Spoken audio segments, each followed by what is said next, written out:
ኪዳነ ምሕረት እናቴ አንዳንድ ሰው ኦርቶዶክስ ቤተክርስቲያን ሁሌ ጭቅጭቅ ሌሎቹ ነዋቸውስ የሚል ሰው አንደኛ ሰይጣን የራሱን ፕሮጀክት አይበጠብጥም ነው እንዴ? ሁለተኛ መረዋ ለምንድን ነው የምትቀደደው? ቤተክርስቲያን ሁልጊዜ ጸብ እገሌ ከገሌ እንዲያለ እንዲህ ሆነ። ለምንድን ነው የምትሰማው? ያልሰበሰበችው አይነት አሳ የለማ። ሻርኩንም ማስገብታለች፣ ባልጩቱንም ማስገብታለች። ድንጋይ ምናምን ወደ ምኑ ጣሉ ነው ያለው? መረቡን። በቃ ይኸው ከጥልቁ ሰበሰበንና እግዚአብሔር አመላችን መቶ አንስማማ፣ እንጨቃጨቃል፣ እንሰዳደባለን። በዚህ መሃል መረቧ ምን ትላለች? አቤት ስንት የተቀደደች ቤተክርስቲያን፣ ስንት የተቀደደች፣ ስንት ቦታ ተከፋፈለች። የማትቀደደውን የክርስቶስ ቀሚስ የሰበሰበቻቸው አሶች ቀዳድተዋል። በየቦታው ስንት ጥርስ ያለው አሳ አጥምዳ ይሆን? በእውነት ስንት አይነት። በእኛ ምክንያት እኮ ነው ቤተክርስቲያን ሰላም ታል። ስንት የተከፋፈለች ከመጀመሪያው ክፍለ ዘመን አንስቶ ከአራተኛው ክፍለ ዘመን ቤተክርስቲያን አንድ የነበረችው ምዕራብና ምስራቅ እንዴት ነው የተከፈሉት? ያልሰበሰበችው አሳ አሪዮስም አሳ ነበረ፣ ንስጥሮስም አሳ ነበረ። በየዘመኑ የተነሱ የተለያየ መከፋፈል የፈጠሩ ሁሉ መረቧን የቀደዱ ሰዎች ናቸው።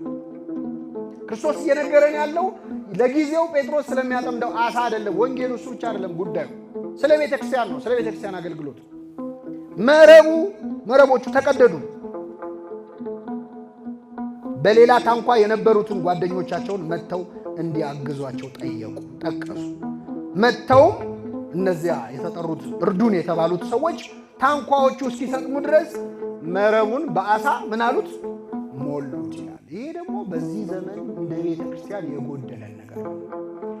አንድ ጀልባ ላይ ሆነ ይሄን ጀልባ የሚያሰጥም የህዝብ ቁጥር ሲበዛ ሌላ ቦታ ያሉ አጥማጆችን ኑ አግዙኝ ስትላቸው መተው ማገዝ አለባቸው የለባቸው? አለባቸው። እንደ ቤተ ክርስቲያን አገልግሎት ግን አይደለም። ያጠመድከው አሳ አንተ አብረህ ብትሰጥም ዞር ብሎ የሚያይ ሰው የለም። ይሄ ማለት በሚያገለግሉ ሰዎች መካከል ደግሞ ፍቅር የለም። አንደኛው ሰባኪ፣ አንደኛው አባት፣ አንደኛው ካህን፣ አንዱ ሀገረ ስብከት በሚያገለግለው አገልግሎት ብዙ አሳ እየፈጠረ ብዙ አሳ እያጠመደ ያለ የተሳካለት አገልግሎት የሚያገለግል ቦታ ይኖራል። ከኔ ጋር ናችሁ? አንዱ መምህር ተነስቶ ጸጋ እግዚአብሔር ረድቶት በጣም ብዙ ምዕመናን በሱ ምክንያት ንስሐ ገቡ ልበላችሁ።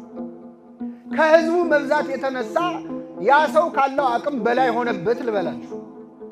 ያቺ አጥቢያ ቤተክርስቲያን ያንን ሁሉ ምዕመን ማገልገል የማትችልበት ሁኔታ ቢፈጠር ማገዝ ሲገባ ሌላ ቦታ ያሉት መደገፍ ሲገባ መንቀፍ ነው። የኛ አገልግሎት ማጣጣል ነው። ከዛ ከአቅም በላይ ሆኖ ያ ያጠመደውን አሳ ማስተናገድ ያልቻለው ጀልባ የሰጠመ እንደሆነ እኛ እኮ ድሮም ብለን ነበር። ቤተክርስቲያን አሁን ክርስቶስ እንዴት ምዕመናንን ይሰብስብ? ይጠራል። ምዕመናን እኮ መች አስቸግሯል። አሶቹ መች መምጣት አቅቷቸዋል። አንስማማም። አሳ አጥማጆች አንስማማም።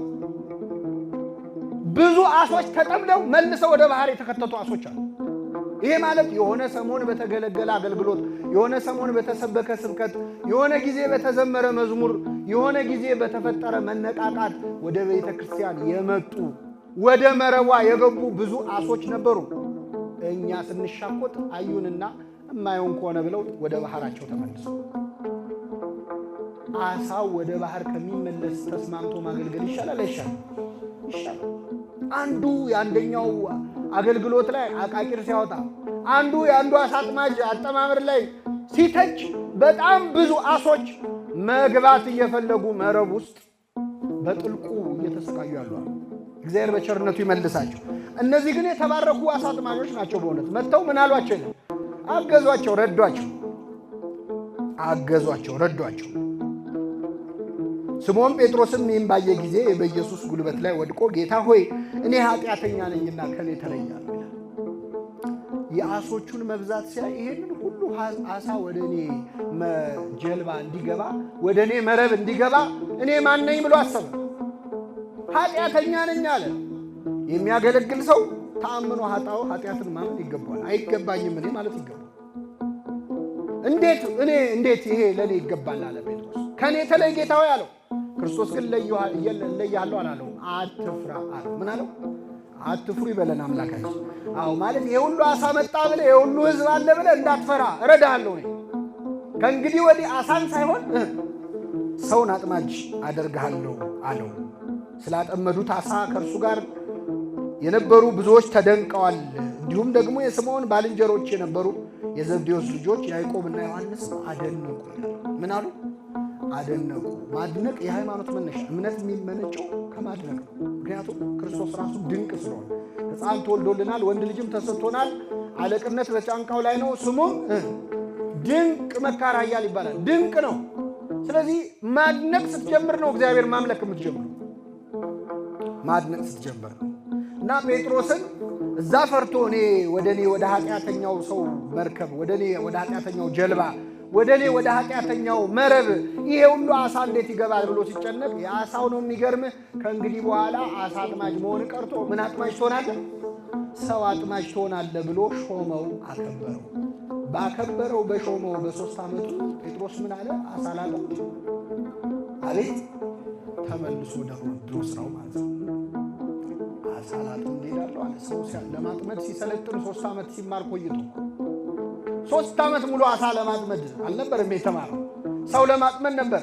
እንዴት ማስተማር እንዳለባቸው፣ እንደ ርግብ የዋህ ሁኑ፣ እንደ እባብ ብልህ ሁኑ፣ እንደ በግ በተኩላዎች መካከል ምን እልካችኋለሁ ብሎ አሰልጥኗቸዋል ክርስቶስ። አሁን ስራ መጀመሪያው ሰዓት ላይ ግን ጴጥሮስ ምን ላጠምድ እሄዳለሁ አለ? አሳ ላጠምድ እሄዳለሁ። አንዳንዴ መንፈሳዊ ሕይወታችን ይዝልና ሰው ለማጥመድ ተጠርተን ወደ አሳ የምንመለስበት ጊዜ አለ። መንፈሳዊ አገልግሎት መተው ሲያምረን ሲታክት ስትዝል ወደ ቀድሞ ስራው ሊመጣ በተስፋ መቁረጥ ሆኖ ጴጥሮስ ተናገረ። አብረው ደግሞ 7 ናቸው አጠቃላይ።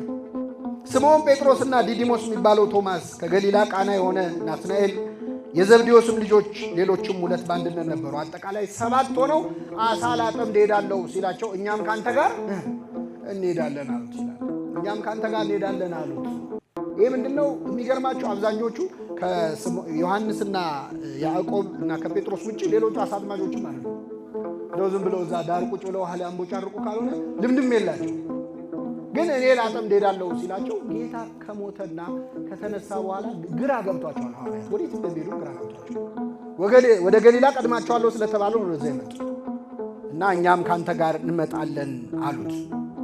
ወጥተውም ወደ ታንኳይቱ በዚያች ሌሊት ክርስቶስ ስለ አሳ ማጥመድ ብቻ አይደለም የተናገረው። የቀረውን ላንብብላችሁና ይህን ተርጉመን እናበቃለን። ከኔ ጋር ናችሁ? እግዚአብሔር ከሁላችን ጋር ይሁን። በነጋም ጊዜ ኢየሱስ በባህር ዳር ቆመ። ደቀ መዛሙርቱ ግን ኢየሱስ መሆኑን አላወቁም። አሳ ሲያጠምዱ አደሩ። አንድም አሳ ምን አልያዙ። ከ3 ዓመት በኋላ ማለት ነው። ኢየሱስም ልጆች ሆይ አንዳች የሚበላላችሁን አላቸው። ኢየሱስም አንዳች የሚበላላችሁን አላቸው። የለንም ብለው መለሱለት። እርሱም መረቡን በታንኳይቱ በስተቀኝ ጣሉት ታገኛላችሁ አላቸው። ስለዚህ ጣሉት። በዚያን ጊዜ ከአሳው ብዛት የተነሳ ሊጎትቱት አቃታቸው። ኢየሱስ ይወደው የነበረው ደቀ መዝሙር ጴጥሮስን ጌታ እኮ ነው አለው። ስለዚህ ስምዖን ጴጥሮስም ጌታ መሆኑን በሰማ ጊዜ ራቁቱን ነበርና ልብሱን ታጥቆ ወደ ባህር ራሱን ጣለ። ሌሎቹ ደቀ መዛሙርቱ ግን ከምድር 200 ክንድ ያህል እንጂ እጅግ አልራቁም ነበርና አሳ የሞላውን መረብ እየሳቡ በጀልባ መጡ። ወደ ምድርም በወጡ ጊዜ ፍምና አሳ በላዩ ተቀምጦ እንጀራ አዩ። ኢየሱስም አሁን ካጠመዳችሁት አሳ አምጡ አላቸው። ስምዖን ጴጥሮስም ወደ ጀልባይቱ ገብቶ 153 ታላላቅ አሶች ሞልቶ የነበረውን መረብ ወደ ምድር ጎተተው። ይህን ያህል ብዙ ሲሆን መረቡ አልተቀደደም። መረቡ ምን አላለ? አልተቀደደም። ኢየሱስም ኑ ምሳ ብሉ አላቸው። ከደቀ መዛሙርቱም አንድስ እንኳ አንተ ማነህ ብሎ ሊመረምረው የደፈረ አልነበረም፣ ጌታ መሆኑን አውቀው ነበርና። ኢየሱስም መጣና እንጀራ አንስቶ ሰጣቸው፣ እንዲሁም አሳውን። ኢየሱስ ከሙታን ከተነሳ በኋላ ለደቀ መዛሙርቱ ሲገለጥ የ3ኛው ጊዜ ነበር። ስለ ቃሉ አምላካችን ስም የተመሰገነ ይሁን። ከ3 ዓመት በኋላ ድጋሚ በገሊላ ባህር አሳ ሲያጠምዱ ምን አላቸው? አገኛቸው ክርስቶስ። አሁንም ክርስቶስ እየነገረን ያለው ስለ አሳ ማጥመድ ከመሰለን የዋሆች ነው። የቅድሟ አሳ ማጥመጃ ባህር ዓለም ነች ብለናል አይደል? መረቧ ማን ነች? ወንጌል ነው አይደል? ታንኳይቱ ቤተክርስቲያን ነች። አሳ አጥማጆቹ ካህናት አገልጋዮች ናቸው። ያን ጊዜ ያጠመዱት ወደ ምኑ ነበረ? ወደ ጥልቁ ነበረ። ስንት አሳ ያዙ? እጅግ ብዙ አሳ። መረቡ ምን ሆነ? ተቀደደ። ያሁኑ ግን አልተቀደደም። መረቡ አልተቀደደም። የተያዙት አሳዎች 153 ነበሩ። መረቡን ደግሞ የጣሉት ወደ ከታንኳይቱ በስተምድር በስተቀኝ። ክርስቶስ ሊለን የፈለገው ሌላ ነገር አለ። እንግዲህ የሚገርማችሁ ይህ ቃል አሁን የምናነበው የወንጌል ክፍል የተጻፈው በዮሐንስ ወንጌል ምዕራፍ 21 ላይ ነው። የዮሐንስ ወንጌል አጠቃላይ 21 ምዕራፍ አለው፣ የመጨረሻው ምዕራፍ ማለት ነው። ግን አንዳንድ ጸሐፊዎች እንደውም ዮሐንስ አልጻፈውም ብለው የሚከራከሩ ሰዎች አሉ። ለምንድን ነው የሚያሰኛቸው? ምዕራፍ 20 ሲያልቅ ዮሐንስ ኢየሱስ በዚህ መጽሐፍ ያልተጻፈ ሌላ ብዙ ምልክት በደቀ መዛሙርቱ ፊት አደረገ፣ ሕይወት ይሆንላችሁ ዘንድ ተጽፏል ብሎ ዘግቶታል። ለምንድን ነው ድጋሜ የከፈተው? ስለዚህ የጻፈው ዮሐንስ ሳይሆን ደቀ መዛሙርቱ ነው የሚሉ ሰዎች አሉ። ግን ይህ በእኛ ቤተክርስቲያን ትርጓሜ ቤት እንደዚህ የሚባል ትምህርት የለም። በዚያ ላይ ዮሐንስ ምዕራፍ 21 ከቁጥር 24 ላይ ይህን የመሰከረ ይህን ጽፎ ያለ ይህ ደቀ መዝሙር ነው ብሎ እኔ ነኝ የጻፍኩት ብሎ ጨርሶ ነው ሄደው። ከኔ ጋር ናቸው። ስለዚህ የጻፈው ማን ነው ማለት ነው? ራሱ ዮሐንስ። ግን ታዲያ ዮሐንስ ለምን ዘጋውና ለምን ከፈተው? ወንጌሉ ተሰናብቶ ጨርሶ ለምን ከፈተው ሲባል 21ኛው ምዕራፍ ውስጥ ያለው ታሪክ የሚያሳየን ክርስቶስ ምድር ላይ ያደረገውን አይደለም። ከትንሣኤ በኋላ ዳግም ለፍርድ ሲመጣ ምን እንደሚያደርግ እዚህ ውስጥ አስቀምጧል። ስለዚህ ታሪኩ ስለ መጪው ዓለም ነው፣ ስለ አዲሲቱ ሰማይ፣ ስለ አዲሲቱ ምድር ተስፋ ስለምናደርጋት ስለ መንግሥተ ሰማያት ነው። ስለዚህ ሙሉ ታሪኩን አሁን በዛ አይነት ስናየው ሌላ ትርጉም ይሰጣናል። ሐዋርያት ሰው አጥማጅ ትሆናላችሁ ተብለው ተመደቡ። በምድር ላይ ሰው አጥማጆች ሆኑ፣ አስተማሩ፣ ዞረው። ጴጥሮስ አሳ ላጥምድ እሄዳለሁ ሲል ምን መለሱለት? እኛም ካንተ ጋር ከኔ ጋር ናችሁ፣ እኛም ካንተ ጋር የሚሉ አገልጋዮችን ይስጠን እግዚአብሔር።